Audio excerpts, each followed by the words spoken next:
मैं विष्णु दयाल। आज मैं बहुत खुश हूँ कि आज हमारे कोचिंग में हमारे बिंदोरा पंचायत में ऐसे शख्सियत यहाँ पर जहाँ आए हैं जो मेरे पास शब्द नहीं है।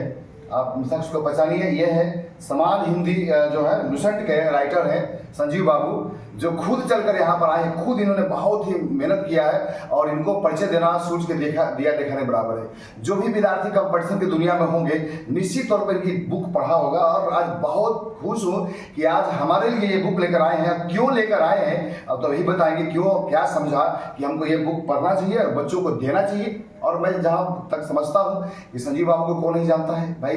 निश्चित तौर पे हमारे यहाँ खास करके यहाँ पर आप पटना जिला में हैं और रहते हैं, यहाँ मखदूमपुर इनका अभी आवास बन गया है, वही रहते हैं। लेकिन कहते हैं कि खग जाने खगी की भाषा। आज इतना मैं खुश हूँ कि मैं शब्दों में बयान नहीं कर सकता, क्योंकि इसलिए मेरे पास आए हैं ताकि मैं विद्यार्थियों को एक सरल भाषा में हिंदी व्याकरण जो है खासकर दे सकूँ। और व्याकरण आप समझते ही हैं, व्याकरण क्या होता है, किसी भी लैंग्वेज का वो प्राण होता है, उसके बिना तो हम चल ही नहीं सकते। और व्याकरण ही है तभी तो कोई लैंग्वेज है, कोई भाषा है। तो हमारे संजीव बाबू यहाँ पर आए हैं और निश्चित तौर पे धन है, धन भागी है कि आज राइटर खुद चलकर मेरे पास आए हैं। क्यों? क्योंकि चाहते हैं कि जो सरल भाषा में बच्चों के पास पहुँचाया जाए, सरस हो, सलील हो, बच्चे बहुत उत्सुकता से पढ़ेंगे।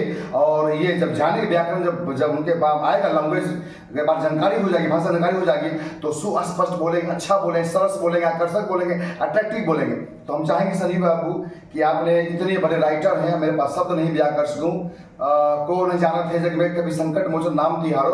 उसी तरह से आपको कौन नहीं जानता, आप हैं हमारे संजीव बाबू। और चाहेंगे कि आप हमारे कोचिंग सेंटर में क्यों आए, क्या जरूरत पड़ गई कि आप हमें टीचर को दे रहे हैं, आपके ध्येय क्या है ये देने का।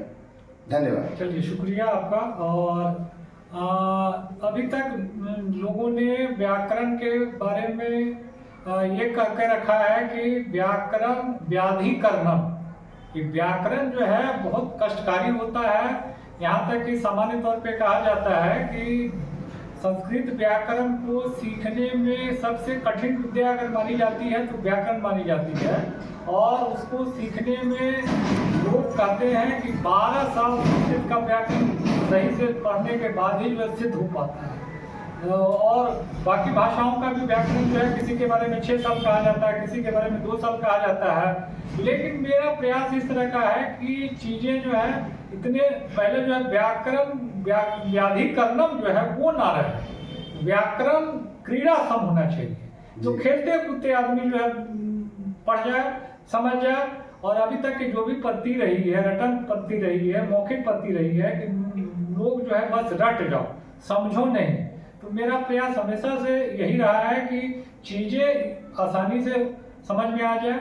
और लिखने के क्रम में भी मैं केवल 2 ही बात का ध्यान रखता हूँ कि एक तो है कि यूटिलिटी होनी चाहिए और एक है कि सिंप्लिसिटी होनी चाहिए। लिखने के क्रम में मैं ध्यान रखता हूँ कि चीज़ें सरल हो, भाषा के स्तर पे उनको जूझना न पड़े, भाषा के स्तर पे उनको जो है समझने में ये नहीं कि व्याकरण पढ़ रहे हैं साथ साथ में भाषा इतनी क्लिष्ट हो जाए, चीज़ें जो है समझने में उनको परेशानी हो, वो दुश्वारी ना हो, इसका मैंने पूरा प्रयास किया है। और लोगों की इतनी दुआएं मिली हैं, लोगों के इतने मान मिले हैं, लोगों का इतना सम्मान मिला है कि वो तो मैं बयां के बाहर है। और चूँकि ये ऐसे शख्स हैं जिनके माध्यम से चीज़ें जो है दूसरे तक प्रसारित होती हैं।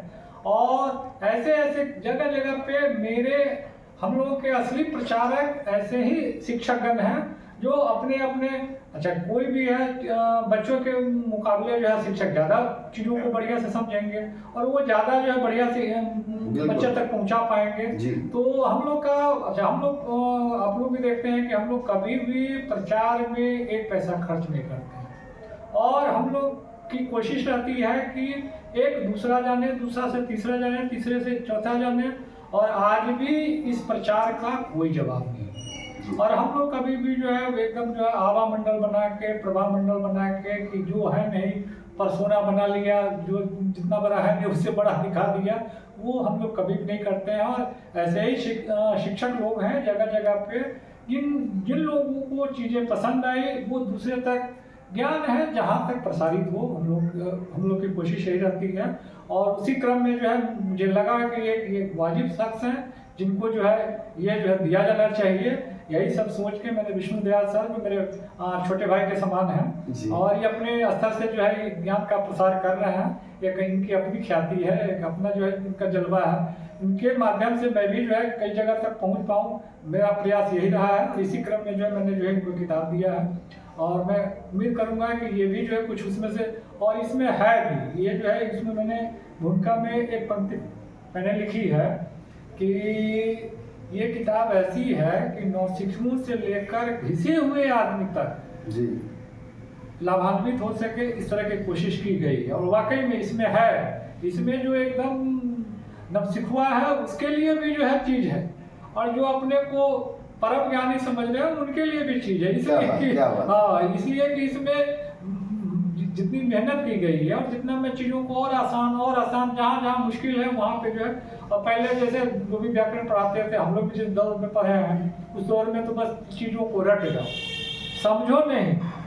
लेकिन मेरा तरीका ही उल्टा है कि मैं चीज़ों को समझाने पे जोर देता हूँ ताकि चीज़ें इतनी अस्थायी हो जाए कि वो जो है बरसों बरस उनके साथ रहे और वो उनके माध्यम से और लोगों तक पहुँचे। जितने लोगों तक पहुँचे उतनी अच्छी बात होगी। और समय अब दूसरा हो गया है, इसलिए जो है अच्छा इन्हीं बातों के साथ मैं अपनी बात को विराम देता हूँ और आपका बहुत बहुत शुक्रिया जो आपने मान लिया, मुझे बोलने का मौका दिया है।